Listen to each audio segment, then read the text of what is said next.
Next, I'd like to talk about Ben Guggenheim.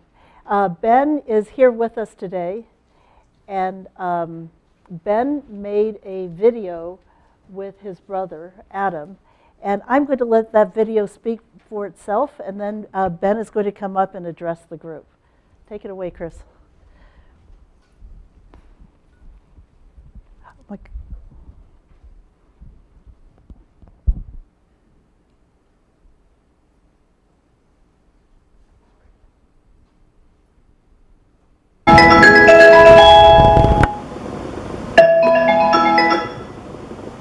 Hey.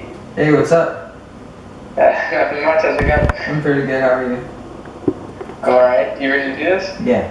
我第一个问题就是你为什么去了北京学中文？关于中国这个国家，我什么都喜欢。我来中国主要的原因就是为了学习中文，但是我也爱上了中国的人民、菜、文化和历史。我有的最密切的朋友们就是中国人，还有一些也就是国籍跟我不一样的外国人，也来了中国就是为了学习。北京的空气质量最近怎么样？自从我到中国以来，空气质量不好的天不多。我在北京参加2个足球队和2个篮球队，我们差不多每天在外面训练，也没有发生了什么很重要的问题。不过我总是戴着一个口罩和我的吸入器，假如发生问题，我已经准备好了。看来中国政府那个共产党真的重视解决空气污染这个问题。他们关于保护环境的规则政策也已经付诸实施了，也已经有成果。我明年上大学打算选择可持续发展专业，我也会学经济学。我希望有一天会有机会，可以用我的中文科学和经济知识，协调解决我们世界空气污染的问题。我最后的问题是，你认为中国和美国的合作重要吗？中国和美国这2个国家共同合作的时候，真的有成果。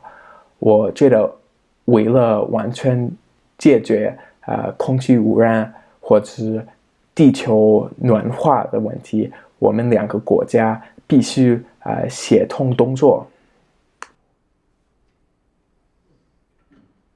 Do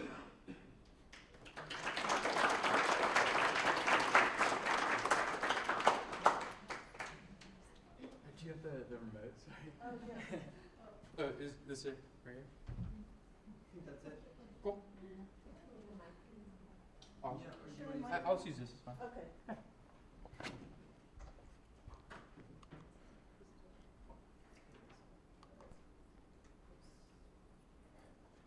Face the left and the right. Just a second, bring it back up. Sure. Let's go. Or if you can take me all the way back to the top, that'd be great.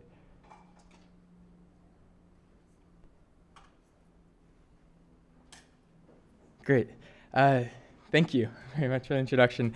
I've been volunteering at 1990 Institute for about 4 years now, and I've enjoyed every bit of it, especially working at the Teachers Workshop every year. I always learn so much, which is why I was so honored when I was offered to speak this year. So as I mentioned in the video, I actually haven't started attending college yet. I'm not an expert on anything. I don't have a degree, but what I do have is a story. This past year, I was fortunate enough to receive a scholarship to study in China at a Chinese high school. And my hope is that parts of my story, that you believe that parts of my story, or even a theme from my story, would benefit your students to hear. So in the 3rd grade, my best friend was half Chinese, and his mom really wanted him to study Mandarin and forced him to take lessons once a week. He did not enjoy this, and in order to make it more fun for him, she allowed him to invite a handful of friends to each one of his lessons, and I was one of those friends. And although this didn't last very long, the other kids became less and less engaged as the year went on. It was enough to spark an interest for me in Chinese. And so after the group disbanded, I continued studying Mandarin on my own with a teacher in Beijing via Skype. And I did this for about 5 years until I started attending high school, at which point I was able to study Mandarin in a classroom environment with a teacher and with classmates. I think this was really beneficial, being able to study Mandarin more than just once a week. I studied 3 to 4 times a week, depending on the year. And my knowledge of Chinese culture and language really expanded to the point that I felt comfortable and felt like I had a responsibility to give back to my community. And so I founded my own Chinese culture and language camp, and in total taught over 100 different students from MLK Bayside Academy and Bahia Vista Elementary, both schools in Marin County, just north of here.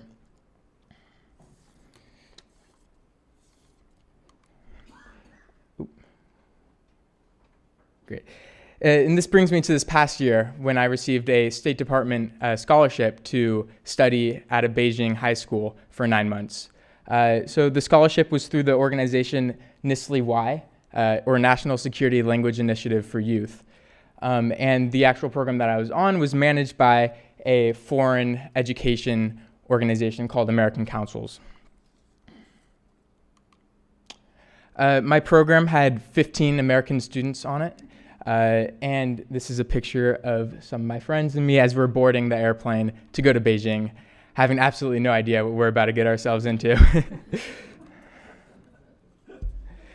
While I was in Beijing, I attended Beijing number 80 High School, which was in Chaoyang District.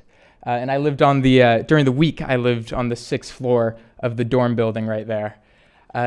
Now, Beijing number 80 High School is pretty unique because not only does it have a student population of just under 3,000 Chinese students, but it also has a little bit over 100 international students. And all the international students live on the 6th floor.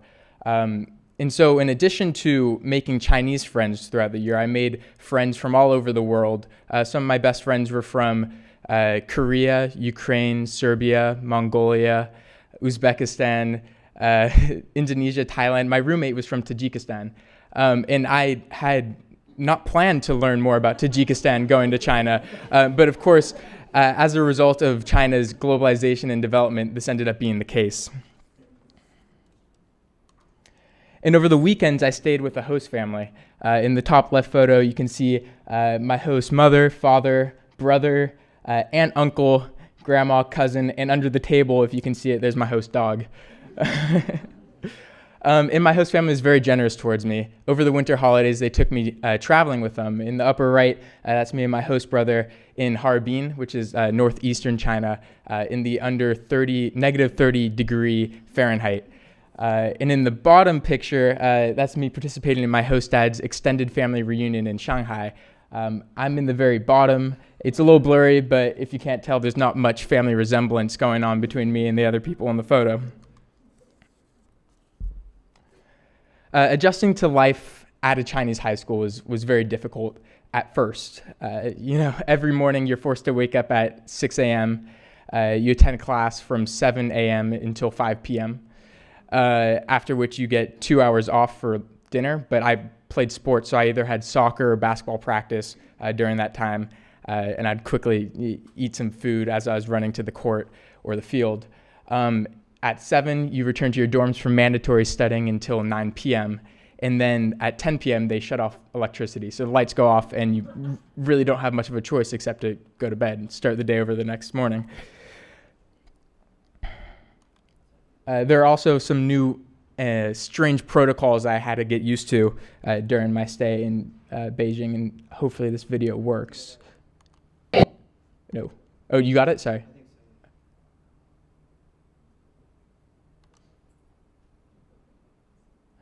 So this is the morning exercises. Earlier you saw a video of the students doing Michael Jackson. We didn't do Michael Jackson morning exercises, but it was just as interesting.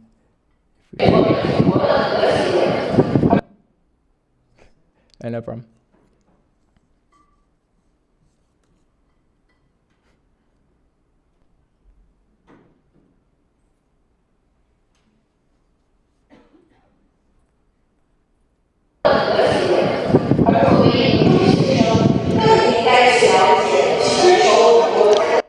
So that was something to get used to. You know, thousands of kids lined up like they're about to march, moving their arms like this for about a half hour. Oh, now it works. Okay. But after a couple of weeks, I adjusted to this. I joined a soccer team. I joined actually a Tibetan soccer team while I was there. Those are some of my Tibetan friends in the upper left, and that's our soccer team in the bottom middle as well. I participated in the winter talent show and sang a Chinese song called 睡在我上铺的兄弟, which means my brother who sleeps in the top bunk. I led a march or a parade of international students at the school's Olympics, and I became class representative and class speaker at the graduation. And so by the end of my 9 months in Beijing, I felt like I had really become an integral member of the school community, of my host family, and by extension of both of these, really a part of China itself. I think that my successful integration into Chinese society is mainly a reflection of how hospitable Chinese people are. During my time in Beijing, no matter where I was, whether I was at school, on the soccer field, taking public transportation, or in the back of the cab, people were so excited to see a foreigner who was passionate about learning Chinese and would approach me and be willing to dedicate their time and energy to teaching me about Chinese language, culture, and really about their lives as well. I was spoiled by these opportunities to learn from Chinese people one-on-one about their lives. And I was also surprised to hear a resounding desire from these people for U.S.-China relations to improve and for more cross-cultural connections like this to be made in the future. And living and going to school in China really allowed me to witness China's modernization up close. This is something I had read about in the news for many years before going to China, but it was something completely different living there. In China, especially in the cities, everything is so fast and so new. I became accustomed to waiting no more than 30 seconds to catch a subway. I also enjoyed taking the bullet train on day trips outside of the city or even to more remote cities like Xi'an or Chengdu, and it was all just a few hours away. Something shocking about China was also that beggars there, instead of going up to you and receiving change, will approach you with their phone and ask you to scan them money. This is a shock to me. Because growing up, I'd always believed that the U.S. was the most cutting edge, the most advanced country, and yet going to China, living in an urban environment, especially in China, this is clearly not the case. They're very far ahead, and even more so, new technology such as facial recognition, as we talked about this morning, is implemented into their everyday lives. And I think one of my favorite examples about just how modern China has become is about Waimai, or takeout. So every Sunday, as my host dad would take us by car, me and my host brother, back to school, we would order takeout to receive at the gate of our school to bring to our dorms to eat later that night. And they would always get there before us. And this would frustrate my host dad because he would get a phone call from them saying, "Where are you? I'm at the gate of the school, here to deliver your food." And so we'd start calling in the order, or actually placing the order on our phone, just typing it in, later and later into our drive back to school, until it got to the point where we were ordering it 5 minutes before we got to school. And the last time we ordered it, my host dad threw a fit, and he swore, and he threw down his phone because he got a phone call. They had delivered the food in 2 minutes. And he was very frustrated by this. And this struck me because you would never hear of somebody complaining about how fast a delivery service was in the US, yet in China this seems to be a new issue. But of course, not everybody in China enjoys the same level of modernity. On bullet train trips between cities, or as I was on my way out to the Great Wall, outside of Beijing, I would catch a glimpse of rural Chinese life, which is very poor. What's more is that it's these rural Chinese people, specifically migrant workers, that are responsible for the development of major Chinese urban cities like Shanghai and Beijing.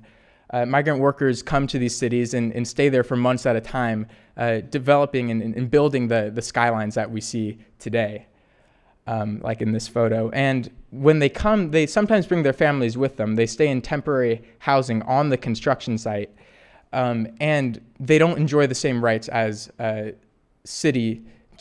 urban Chinese people do.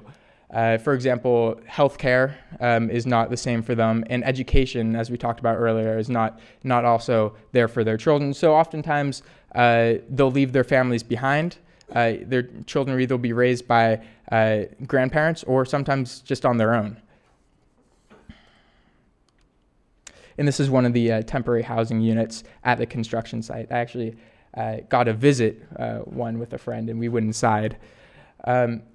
And during my stay in Beijing, there's a fire in one of the migrant worker communities. And as a result, in order to preserve the safety of Beijing, the government forcefully deported a lot of migrant workers back to the countryside, where there are fewer job opportunities and lower wages. So from staying 9 months in Beijing, it became very clear to me how uneven the development has been in China. I'm getting the 1 minute warning. Another consequence of China's rapid development has been air pollution. Before going to China, and I would see lots of photos of air quality such as this with gray clouds over the city. And this is very true. Beijing, China has an air quality issue.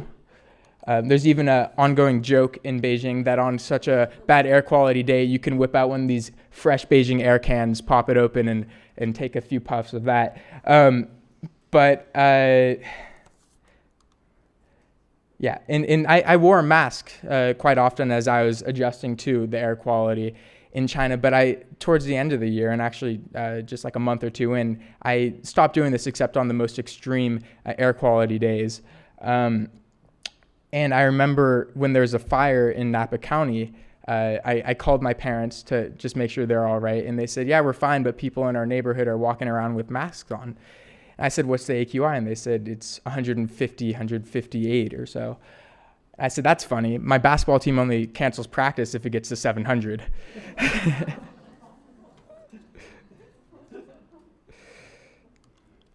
But I was actually surprised that it was not as polluted as I expected it to be. And in fact, if you look at this graph, the black line being the most recent year leading up until winter of 2017, there's been a lot of improvement. Except for the winter months, the AQI seems to be hovering at about 60, which is not terrible. And so most of the days that I was there, the air quality actually, not the air quality, but the sky actually looked like the lower right photo as opposed to the lower left. And I like to attribute this to 中国梦, or the China's dream, or China's dream. Living in China, I got to witness just how powerful the central Chinese government is. With the snap of a finger and the change of a simple policy, they're able to positively affect the lives of over 1 billion people. And China's dream is very different from the American dream. It's a collective dream. Like Professor Dubey was saying earlier, it's to rejuvenate the country. It's to improve the quality of life for all Chinese people. But in order to improve the quality of life for all Chinese people, sometimes small groups of people have to suffer temporarily along the way in order to make this happen. An example I like to pull on is with regards to air quality. In recent years, there have been forced bans on coal use in certain regions of China, which is great because you get clear skies. But for those Chinese people who do not yet have the money or don't have the money to buy electric heating technology, they go cold during the winters. When I was visiting a rural area of Shanxi province where Li Qinqin is actually from, it must be close to there actually, it was like an hour outside of Xi'an. I was visiting a school there, and the teachers and the students expressed to me how during the winter months it was almost unbearable because they didn't have proper heating. Another area which I saw the effects of Zhongguomeng, or China's dream, taking place was with regards to surveillance and accessibility. China surveils and censors its people online and in the real world in order to preserve safety and stability, as they would put it. And this is very clear as you see cameras all over Beijing and all over China. On the left is a camera pole at Tiananmen Square with, I can't even count how many cameras on it. They have every angle covered probably at least twice. And on the right is my classroom with 360-degree cameras placed on the ceiling. And that was the case for every classroom at my school. And so you're always aware of the fact that you're being watched. And as the year went on, especially after Xi Jinping erased presidential term limits, censorship and surveillance increased, and with it, propaganda related to the Chinese dream also increased. I was also reminded of the fact that my accessibility to outside news and the ability to connect with people outside of China was being censored by the fact that anytime I tried to get onto any one of these websites, it was a no-go. And so this was something I had to get used to for a year. Sometimes my VPN would work, sometimes it wouldn't. But that's just something that everyone in China has to live with. And surveillance also affects the lives of people living in China in more subtle ways. I don't know how many of you are familiar with the whole Winnie-the-Pooh censorship issue in China, but basically there is a resounding acknowledgement that Winnie-the-Pooh looks like Xi Jinping. And as a result, during times of large government meetings, images of Winnie-the-Pooh are often censored. I took this picture as I was getting on the subway heading towards Tiananmen during such a government meeting. A Winnie-the-Pooh balloon had been confiscated and was being kept behind bars. But eventually you adjust to this, and walking past security cameras or security is just like a walk in the park, or in my case, a walk through Tiananmen. And so putting aside my preconceptions, I was able to adjust to and live in China, through which I was able to learn and fully appreciate and understand China. China is a country of a very rich culture and history, and I saw how this is reflected in China's complex and modern, yet traditional society. I want more Americans to better understand Chinese culture and history so that they, in turn, can better understand China itself. I stress learning about Chinese food because not only is it really good tasting, but it reflects a diversity of Chinese backgrounds. And Chinese people are also very enthusiastic about their food. They have a phrase, 民以食为天, or to think of food as heaven. In turn, I think that Chinese people can also benefit from learning more about America's diversity. Chinese people already follow mainstream America a lot. A lot of my Chinese friends follow the NBA. They listen to American music. However, when I first showed up in China, my host family and a lot of my Chinese friends were surprised to see that not all of my American classmates were white. They were also surprised to hear that not all of our political beliefs were the same, and that it wasn't always the case that it was being reflected by what the president or the White House says in the news. And so I think that both sides, China and America, can benefit from closing this understanding gap and learning more about each other's culture, and not just what's mainstream, what you eat in restaurants, what you see on the TV, but also what you don't see, what you have to research, what you have to travel to see. And I think the more this is made accessible, the more U.S.-China relationships will improve. And so in the end, I was very sad to leave behind all the friends and family I had made during my time in Beijing. But I proved to myself that I was able to adjust to and live in China. And this gave me hope that more Chinese people and American people can form the same cross-cultural connections in the future, and hopefully foster a brighter U.S.-China relationship as well. Thank you.